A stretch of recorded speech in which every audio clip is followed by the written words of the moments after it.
Hey you guys, what's up? Happy Valentine's Day. Welcome back to the channel. Today, you got a very special guest, Alexa, one of my best friends in the whole wide world. She's visiting me this weekend all the way from New Jersey. One of the worst states, but one of the best people ever. Facts. Okay, today we're going to be talking about dating apps and other things. It's going to be a sweet, short video so y'all can go enjoy your Valentine's Day with people that you love. Maybe it's a significant other, maybe it's not, but either way, make sure you're modeling it after the one who created love, Jesus, in case that wasn't clear. If you're new here, welcome. My name's Nadine. I'm 22 and I'm in love with Jesus, but just because I am doesn't mean you have to be welcome here. Just know that I love you so, so much. And without further ado, let's get into it. Okay, guys, Alexa went to go read her book, which is incredible. I love reading, but not as much as she does. One of the smartest people I know, truly. By the way, if you don't follow her, she's at Faith and Feelings. Feelings and Faith? Feelings and Faith, right? Feelings and Faith. Okay, well, I'll link her, both of her Instagrams down below and her TikTok. You should definitely go give her some love. Not creepy love, though, biblical love. Anyway. So I tested out 2 different dating apps throughout this past month because I wanted to see, can you be a Christian and use a dating app, and how do you meet other singles in a pandemic? So here's the thing, here's the tea about Upward, because that seems to be the dating app of choice for people right now. Because it is a Christian dating app, here's the thing, it's not. It is a dating app that markets itself as a Christian dating app. However, and I'm gonna show it on the screen, just what it looks like in case you're interested, it looks like Tinder. And it was actually created by the founders of Match because they'd reach out to me on TikTok to see if I would work with them. And personally, I just know that dating apps for me are not it. Personally, they seem pretty shallow. You make a split-second decision on what this person looks like, and you don't get to judge their heart. Like, how could you through a screen? So, I don't know, just off the bat, not something that I personally feel like I'm called to do. If that's something that you've talked with God with, you've talked with your wise counsel, and you still feel led to go on a dating app, fine. Who am I to tell you? I'm just a girl on the internet, truthfully. But it is very interesting because people got so mad about this Christian dating app because you can choose to be a woman seeking women, and you can choose to be a man seeking men. And they were all up in arms about how it's not biblical, which, okay, no, but here's the thing. It is not a dating app that is founded in faith. It is a dating app that is founded in this world with the goal of making money, truthfully, because that's what it is. It's a business model. So we know that usually things in very niche situations tend to do better. That's just the way that this world works. And then I also tested out Hinge because when I was, BC Nadine, I was using Hinge to try to meet people, boys. And here's the thing, you can choose to be only seeking other Christians. And I did in fact meet a few Christians on there. And I was curious as to why, as a Christian, you would choose Hinge over Upward, or as a Christian, where's your conviction? Why do you feel that it's okay to use a dating app? Is that trying to play God? And I think something that's very important to remember is where you trust God the least in your life is where you try to take the most control. So I know that right now, truthfully, I have a little bit of trust issues with God and, am I going to be single for the rest of my life? All of that. But every single day, it's a struggle, but I have to give it to God. I'm like, nope, I'm going to trust that you're greater in this, and I'm not going to go try to mess this up for myself. So those are just my own 2 cents about it. Overall, Upward, just scrolling through it, honestly a 2 out of 10.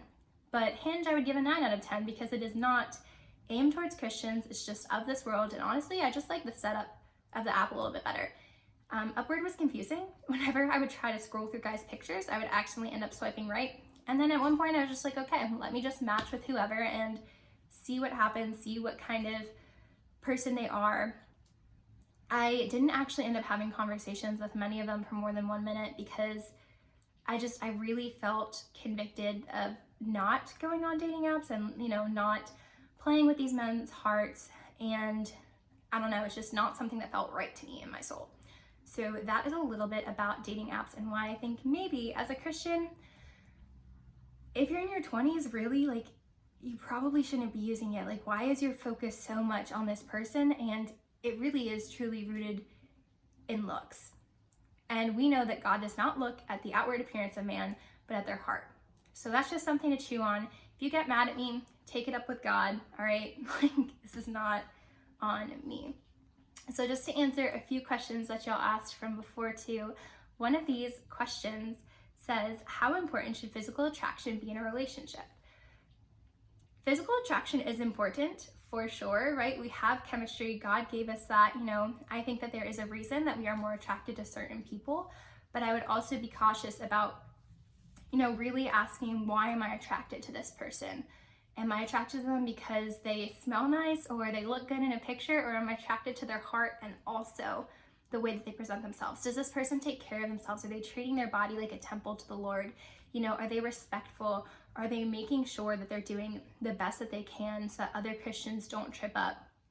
Are they living a life that is following Jesus, or are they just living that on Sundays or on social media?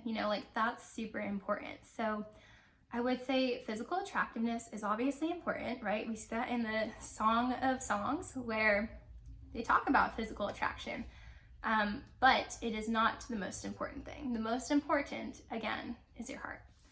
So that is the answer to that one. I think you should bring it to God also. Like, how important should physical attraction be to me? This other question says, what if someone says God told them you're their spouse? My own personal conviction is very much no, he did not. I have gotten quite a few creepy DMs and messages and whatnot saying that the reason that you're single is because God wanted to save you from me. Nuh-uh, babe, that is manipulation. That is not okay, and we are not here for it. I don't know, that makes me cringe. Maybe there are people out there who have had that sort of feeling and it's worked out for you. That's great.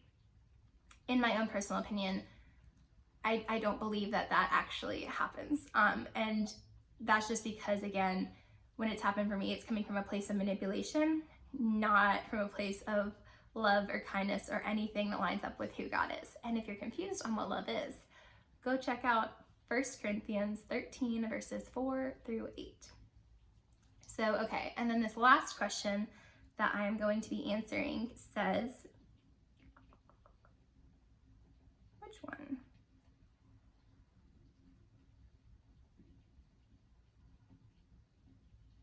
Okay, this one says, how do I know if God has someone for me? God has someone for you. His name is Jesus Christ. But more than that too, I know what you're asking, and you don't know. But again, like I said earlier, where you're trying to take control the most is where you trust God the least. And so what I'm going to say to you is, I have always had the desire to be a wife and a mother, but I haven't always had that rooted in God, right? Like, I remember since I was a little girl, I wanted to be married and have kids and all of that.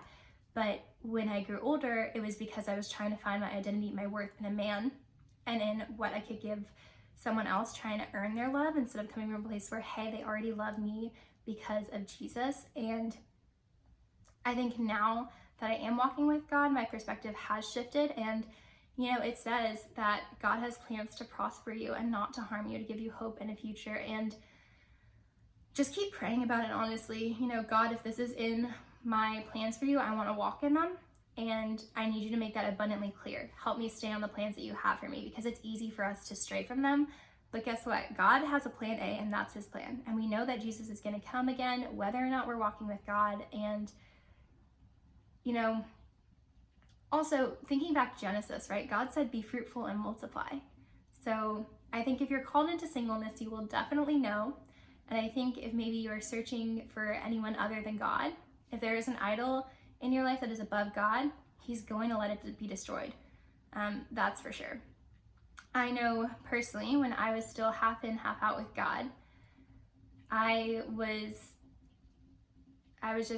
thought that, maybe I can still be entangled with certain guys and also live for Jesus. And that just wasn't the case. And so God had to allow my life to be completely just down to the bone, right? Before he could rebuild. And there has to be a breaking before the breakthrough. But yeah, you just have to keep the faith that God has someone for you. His name is Jesus. That's true.